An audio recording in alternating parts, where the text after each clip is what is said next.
దేవాలయం, కోవెల, గుడి, గోపురం, మందిరం, ఇలా ఏ పేరుతో పిలిచినా ఇవన్నీ దైవ సన్నిధానాలే. ప్రపంచంలో అతి ప్రాచీనమైన సంస్కృతి మన భారతీయ హిందూ సంస్కృతి. మన సంస్కృతి వైభవానికి, చరిత్రకు నిలువెత్తు నిదర్శనాలు మన దేవాలయాలు. ఆదిమానవులు వానరుడి నుండి నరుడిగా రూపాంతరం చెందిన తరువాత సంచార జీవులుగా గుంపులు గుంపులుగా మనుగడ సాగిస్తూ స్థిర నివాసాలు ఏర్పాటు చేసుకున్నారు. ఈ నివాసాలు అభివృద్ధి చెంది గావులుగా, గ్రామాలుగా, పురాలుగా, గూడాలుగా, ఊరులుగా, పేటలుగా, వలసలుగా, పాలేంలుగా, ఇలా అనేక పేర్లతో స్థిరపడ్డాయి. వర్షాలు, పిడుగులు, వరదలు, ఎండలు, చలి, రోగాలు మొదలగునవన్నీ మనుషులను బాధించడం చూచి తమకంటే శక్తివంతమైన అదృశ్య శక్తి ఏదో ఉన్నదని, ఆ శక్తే ఇవన్నీ సృష్టిస్తున్నదని విశ్వసించారు. అగ్నిని దైవంగా కొన్నాళ్ళు, గాలిని దైవంగా కొన్నాళ్ళు, భూమిని దైవంగా కొన్నాళ్ళు, నీటిని దైవంగా కొన్నాళ్ళు, ఆకాశాన్ని దైవంగా కొన్నాళ్ళు పూజించారు. ఈ పంచభూతాలకు మించిన శక్తి ఉన్నదని, ఆ శక్తిని దైవంగా, దేవునిగా, దేవతగా, భగవంతునిగా, అమ్మవారుగా అనేక నామాలతో, పేర్లతో పూజించడం, ఆరాధించడం చేశారు. దేవుడిని ఉన్నతునిగా, అందరివాడిగా భావిస్తూ భగవంతుని నివాసమని గ్రామం మధ్యలో చిన్న మండపం లాంటిది నిర్మించుకున్నారు. మానవ అభివృద్ధితో పాటు మండపాలు అభివృద్ధి చెందాయి. అవే కోవెలలుగా, గుడులుగా, మందిరాలుగా, దేవాలయాలుగా మారిపోయినవి. భారతీయ సంస్కృతి సాంప్రదాయాలకు, నాగరికతకు ఈ దేవాలయాలే జన్మస్థానాలంటలో సందేహం లేదు.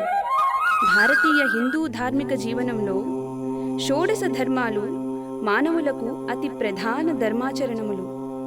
అతి ప్రధానమైన ఈ 16 ధర్మాలలో నామకరణం, అన్నప్రాసనం, కర్ణవేధ, చౌలము, అక్షరాభ్యాసము, ఉపనయనము, వివాహము మొదలగు ధర్మకార్యాలన్నీ ఈ దేవాలయాలలోనే జరుపుకునేవారు. విద్యాభ్యాసము, అదేనండి చదువుకోవడం ఇక్కడే సాగేది. వేదాధ్యయనం ఇక్కడే సాగేది. సంగీతం, నాట్యం, నాటకాలు, హరికథలు, బుర్రకథలు, పురాణ పఠనాలు, ధర్మ ప్రబోధనలు, భజనలు, పండిత సత్కారాలు ఈ దేవాలయాల్లోనే జరుపుకునేవారు. యజ్ఞ యాగాదులు ఇచ్చటనే జరుపుకునేవారు. వైద్యో నారాయణో హరిహి, ప్రజల ఆసుపత్రి కూడా దేవాలయమే.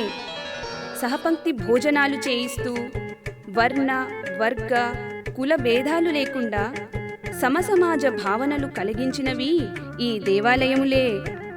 నాడు సమయం మించి బాటసారులు రాత్రికి గ్రామంలో ఉండవలసి వస్తే రాత్రికి వారికి ఆశ్రయం కల్పించేవి దేవాలయాలే. అదే కాదండి, మరో గొప్ప విషయం. గ్రామ పెద్దలు సమావేశమై సమస్యలు పరిష్కరించి న్యాయం చేయడం ఈ దేవాలయాల ముంగిటే.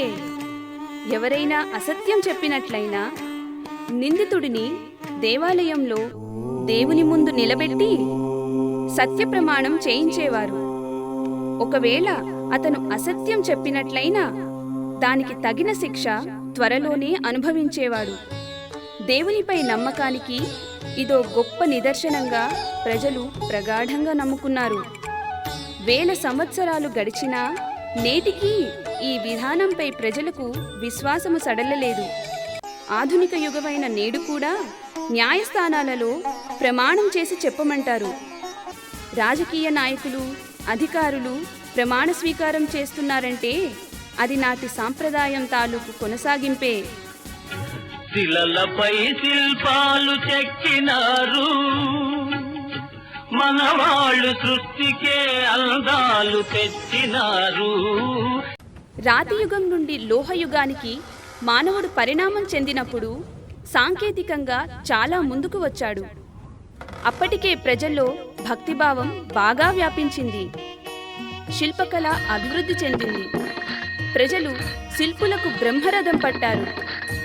శిల్పులు తమ శక్తినంతటినీ ధారపోసి కళాత్మక శిల్పాలతో దేవాలయాలు నిర్మించారు. సాంకేతిక సదుపాయాలు లేని రోజుల్లో చేతి కొలిమిలోనే ఉక్కులోహం తయారు చేసి దానితో పనిముట్లు తయారు చేసుకొని దేవాలయాలు నిర్మించారు. ఫలాపేక్ష రహితంగా శిల్పులు చేసిన కృషి అనిర్వచనీయమైనది. దేవాలయ నిర్మాణంలో శిల్పుల నైపుణ్యం, వారి త్యాగమయ జీవితాలు సాటిలేనివి. వేల సంవత్సరాలు దాటినా అవి నేటికీ చెక్కుచెదరకుండా మన సాంప్రదాయాలకు, చరిత్రకు సాక్ష్యాలుగా నిలిచి ఉన్నాయి. వీటి శిల్పకళ, సాంకేతిక ప్రతిభ సాటిలేనివి. మన దేశంలో గల ప్రసిద్ధ దేవాలయాలను చూడండి. ఒక దేవాలయంలా మరో దేవాలయం ఉండదు. మన శిల్పులకు ఎక్కడి నుండి వచ్చిందో ఈ ప్రతిభ? శిల్పశాస్త్ర రహస్యం ఊహకందదు. ప్రపంచంలో ఏ దేశంలోనూ నాగరికత అభివృద్ధి చెందని రోజుల్లో మన దేశంలో నాగరికత పరిఢవిల్లింది. అందుకు దోహదపడింది మన దేవాలయంలే. మన అభివృద్ధిని చూసిన విదేశీ ముష్కరులు మన దేశంపై దాడి చేసి అనేక దేవాలయాలను నాశనం చేశారు. అనేక శిల్పాలు ధ్వంసం చేశారు. కొన్ని దేవాలయాలను కూల్చివేసి వారి మత కేంద్రాలుగా మార్చుకున్నారు. భారతీయులను తమ మతస్థులుగా మార్చుకోవడానికి శతాబ్దాలుగా పాశ్చాత్యులు అనేక విధాలుగా ప్రయత్నిస్తూనే ఉన్నారు. భారతీయులమంతా ఒకటే జై హింద్ అని నినదిస్తూ ఆంగ్లేయులను ఈ దేశం నుండి తరిమికొట్టాము. దేశం విడిచిపోయినా వీరికి గల కుత్సిత బుద్ధి పోలేదు. ఎలాగైనా భారతీయులను ఛిద్రం చేయాలనే గుణమూ పోలేదు. భారతీయ ఆత్మను ఛేదిస్తే గాని భారతీయులు మన మతంలోనికి రారని నిర్ణయించుకున్నారు. చాప కింద నీరులా అనేక దుర్మార్గాలకు పూనుకున్నారు. మన చేతితో మన కన్నునే పొడుచుకునే గొప్ప పథకాన్ని ప్రవేశపెట్టారు. పూర్వం భారతదేశంలో రామ పట్టాభిషేకం ముద్రగల రాగి పైస వాడుకలో ఉండేది. ఈ పైసలో అద్భుత శక్తులున్నాయని, ఆ పైస రైస్ పుల్లింగ్ అంటే బియ్యపు గింజలను ఆకర్షిస్తుందని, అలాంటి పైస ఎవరైనా తమకిస్తే 1,00,00,000 రూపాయలు ఇస్తామని ఈ మ్లేచ్చులు భారతీయులకు ఆశ చూపించారు. దురాశపరులైన కొందరు భారతీయులు వీరి మాటలను నమ్మి అలాంటి రాగి పైస కోసం వేట ప్రారంభించారు. అలా ఒకరికొకరు చెప్పుకుంటూ దేశవ్యాప్తంగా ఈ విషయం తాకిపోయింది. 1 నుండి 2, 2 నుండి 3, 3 నుండి 5, 5 నుండి 10 కోట్లకు పైస విలువ పెరిగిపోయింది. అలాంటి పైస ఎక్కడా దొరకలేదు. చివరకు ఈ విదేశీ ముష్కరులే ఒక పితూరి పేల్చారు. ప్రతిష్ఠ చేయబడిన దేవాలయంలో గల మూల విరాట్టుల క్రింద ఆలయ శిఖరపు పూరపు కుండలో పైసలు వేసి ఉంటారని, అక్కడ ఈ పైసలు లభిస్తాయని. ఇంకేముంది? మన దుర్మార్గులు ముఠాలుగా ఏర్పడి రాత్రుళ్ళు అనేక దేవాలయాల శిఖరాలను, పూరపు కుండలను ధ్వంసం చేశారు. మూల విరాట్టులను తొలగించి క్రిందను వెదికారు. ఇలా మన దేశంలో సగం దేవాలయాలను మనవారే నాశనం చేశారు. ఎక్కడా ఇలాంటి రాగి పైసా దొరకలేదు. అలాంటి పైసా ఎక్కడైనా ఉంటుందా? పాశ్చాత్యుల పన్నాగం ఫలించింది. భారతీయ ఆత్మలైన దేవాలయాలకు జరగాల్సినంత నష్టం జరిగిపోయింది. ఈ కుటిల పన్నాగం మన పెద్దలు గమనించేసరికి జరగాల్సిన నష్టం జరిగిపోయింది. భారతీయుల ఆత్మ దేవాలయం. భారతీయులకు నాగరికత, ధర్మాలు, విద్యలు, కళలు, వినోదాలు, సంస్కారాలు, వైద్యాలు, న్యాయాలు, మర్యాదలు, సౌభ్రాతృత్వాలు నేర్పించి భారతీయులను పునీతులను చేసిన దేవాలయాలు మనకు ఆత్మలు. దేవాలయాలను రక్షించుకోవడం, దేవాలయాలను ప్రేమించడం, పూజించడం మన బాధ్యత. ఇందుకోసం మనం పునరంకితమవుదాం. దేవాలయాల పరిరక్షణే మన ప్రథమ కర్తవ్యం. జై హింద్.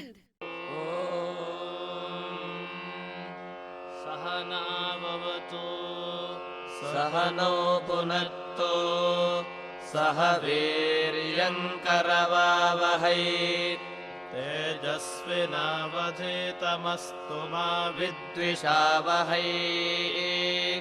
ॐ शान्तिः शान्तिः